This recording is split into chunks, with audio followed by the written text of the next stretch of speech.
and welcome to a special episode of 100 Mistakes Academic Writers Make and How to Fix Them, a podcast for academics and other writers who need to get work done. I'm Stephanie Dunson, PhD, a writing coach and consultant with over 20 years of experience working with faculty writers at some of the nation's top colleges and universities. So what's so special about this episode? It's our first audience request show. The topic of metacognitive, or process writing, has been a recurring theme, and so a number of you out there have made it known that you want to learn more about it. So today I'll be joined by an old colleague, Erica Kaufman, a poet and composition specialist who also happens to be director of the Institute for Writing and Thinking at Bard College. She's incredibly knowledgeable about the practice and import of process writing, so I know she'll have terrific insights to share. Alrighty, let's get started. Okay, so what is process writing? I'll warn you now that in this short definition, I use the word writing 8 times, but I can't figure out a way to avoid it, so please bear with me. Process, or metacognitive writing, is writing about the thinking behind doing another piece of writing. It's telling the story of what you thought about, choices you made, and insights you gained as you were writing. I often recommend it to my clients as a regular feature to add to their writing routine. It's commonly performed as a short free write done at the end of a writing session, but it can be done anytime before, after, or even during any writing activity when it might be helpful to step back from the primary piece you're generating to reflect on how you're engaging with the act of writing. I introduced the process in the very first episode of the podcast, but I also routinely mention it in other contexts. Whew, there. For more clarification, my special guest, Erica Kaufman, director of the Institute for Writing and Thinking at Bard College. Hey, Erica, thanks for being on the show. Thank you so much. What a wonderful thing. So in a few episodes, the topic of process writing, metacognitive writing, has come up when I'm giving faculty suggestions about reflecting on the writing practices. And as a result, a number of listeners asked for more information about it. I could have talked about it myself, but I thought it would be more interesting to talk with someone else and talk with you in particular. There's a lot to say about process writing, but how would you launch into a discussion about it? In the work that IWT does, particularly with teachers, we talk about process writing a lot because it signifies that moment where you've done something, and it could be you working on your own writing, or it might be with a group of peers or students. And the process writing moment is the moment where you step back and reflect on what you just did. How did you do what you just did? How has your thinking changed? If you had more time, what would you do next? So, I think a lot about John Dewey's idea of reflection. And, I'm inferring into this, I'm equating reflection and process writing, but Dewey thinks about reflection as something that's active, and it's something that's really central to the learning process. And the reason why, and this is, I guess, me interpreting Dewey, why reflection is so important to the learning process is because it's that moment where the writer thinks about what they're doing and thinks about how they're learning and the kind of knowledge that they're beginning to make. So it's both the sense-making process in that you're thinking about something that you just did and trying to figure out what's going on in your own mind about that particular project or activity. And it's also looking forward, so thinking about what's next.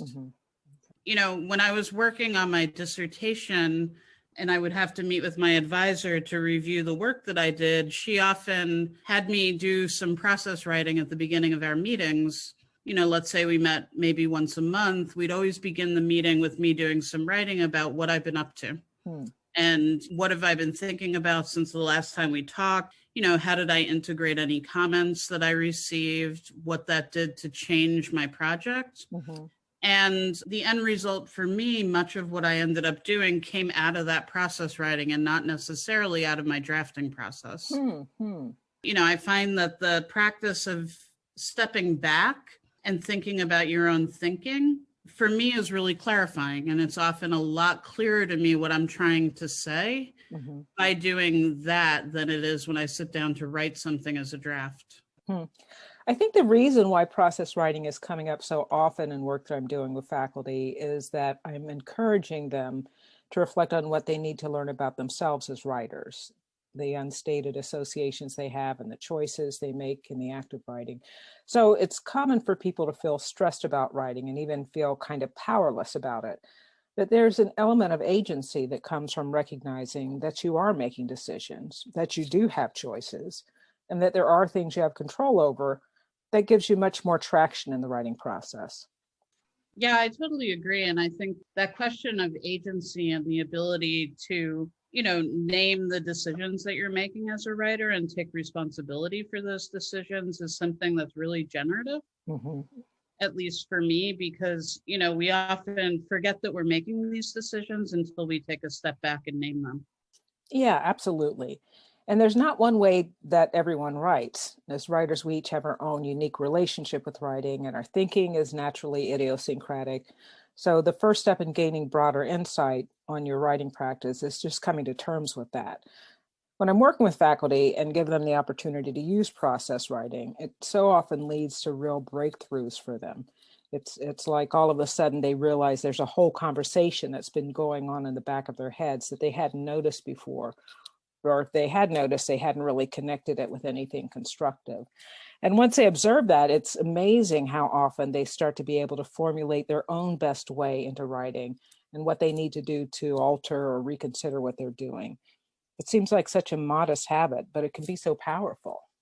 Yeah, I've been thinking a lot about the importance of process writing and reflection in the context of some work I've been doing with faculty who are teaching courses that are called experiential learning courses, which, when I hear the term experiential learning, I think of courses where you learn by doing something, and it can often mean courses that have some kind of civic engagement component or some kind of component where students are doing something out in the world. But, in my work with faculty, thinking about experiential learning, there's a specific learning cycle that we often talk about that begins with having an experience. So you do something, you say something, you write something. And then the second step is always reflection. So you immediately, think about what just happened or what you just did and how it caused your thinking to change. And then what's really interesting to me is the stage that follows reflection is always a new idea. So reflection seems to also be a vehicle to generate more. And this is true of me as a writer. It helps me see things and articulate things that I didn't know were there before because of the way reflection asks you to really dig into the work that you've just done.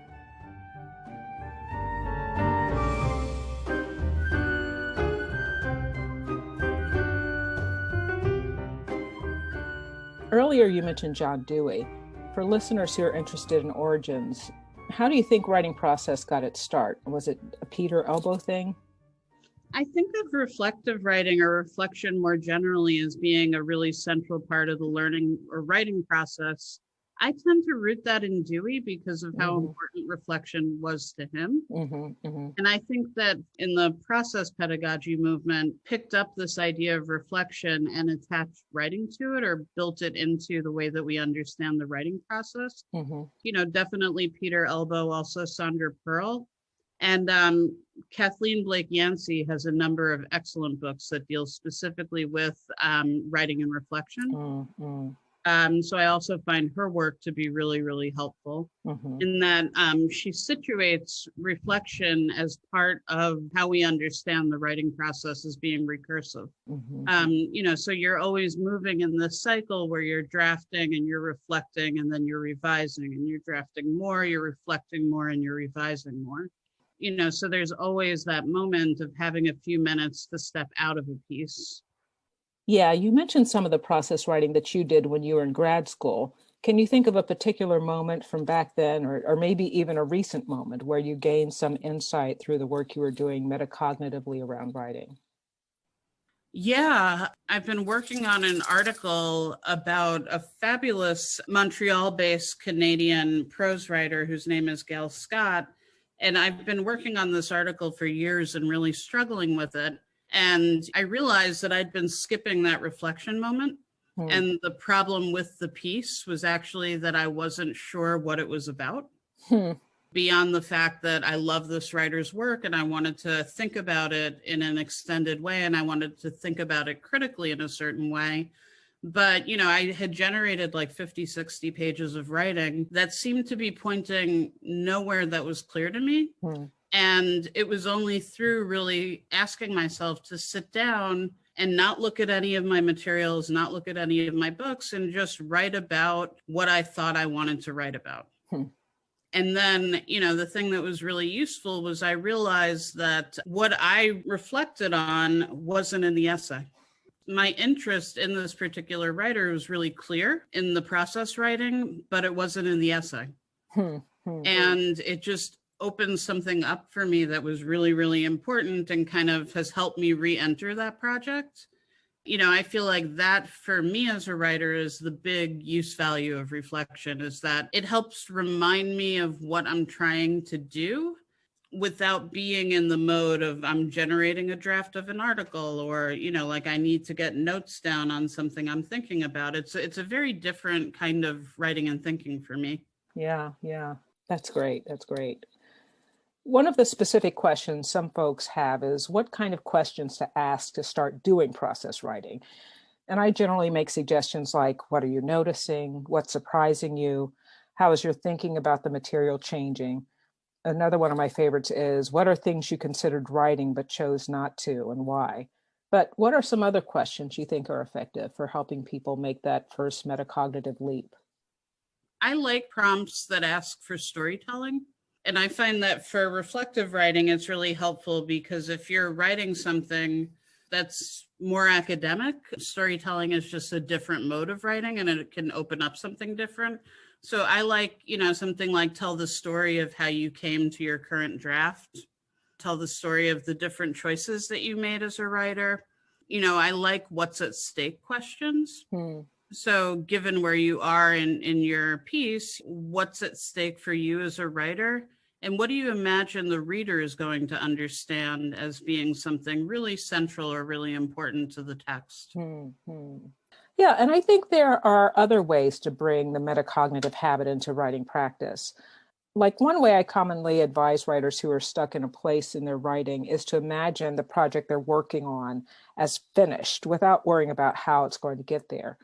Picturing it in its complete form laying in front of you, what is it accomplishing? What's the impact that it's having? What's it communicating? How is it affecting the reader? And once they picture that, I ask them to step back and identify what work needs to be done to move the actual piece from where it is now to that version they've imagined. Are there other kinds of metacognitive leverage points that people can bring into their process?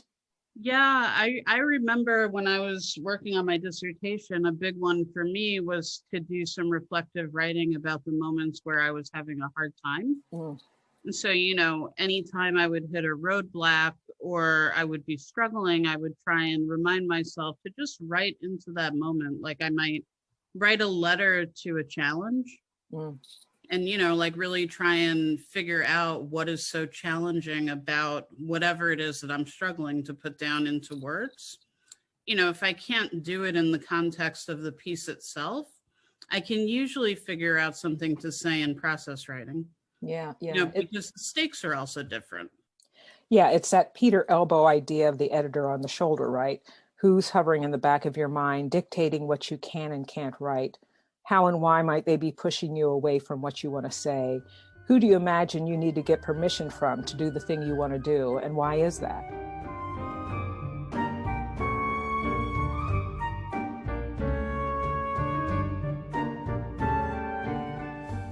I often suggest to folks to process write for a period of days and then go back to read it at one time so they can look for patterns and repeated themes, surprising details.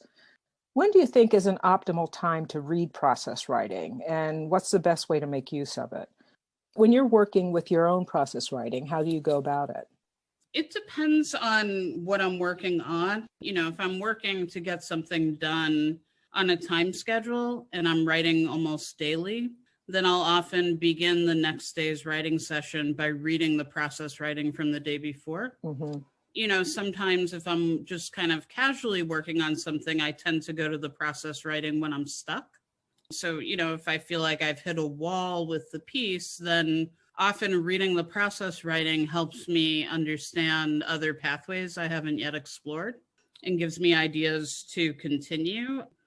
I also find that the process writing is really helpful during the revision process. So, whether I'm my own editor or if I'm working with a peer editor, like having material that I can look at as a way to think about how to fill in gaps in the text or, ideas that aren't particularly clear. I'm a big believer in really playing around with multiple modes that one can be writing in. So the reflective writing is a much lower stakes mode for me than even generative, like open writing. So I'll say things in my process writing that are just very matter of fact and clear. And then they help me expand a draft or they help me identify points that I want to develop. And, oftentimes it also helps me remember what I'm trying to do. That's great. I'm really excited to share this information with the listeners because I find that every client I've worked with who's taken up the routine of process writing has significantly improved their relationship with writing. Are there any final thoughts you'd like to share?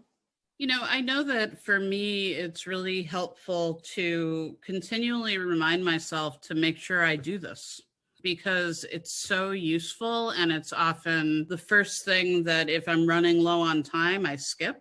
And that's true as both a writer and a teacher. I always keep some kind of a journal of process writing or reflective writing as I'm working on anything. And it then becomes material that I ultimately end up writing into or adding or pulling from. So, like that I think is one of the central pieces of wisdom that I've learned over the years, which is, even 2 or 3 minutes can go a long way. But thanks a lot, Erica. It's a kind of a fun treat just to have an excuse to chat with you about this stuff, right? Totally. Right?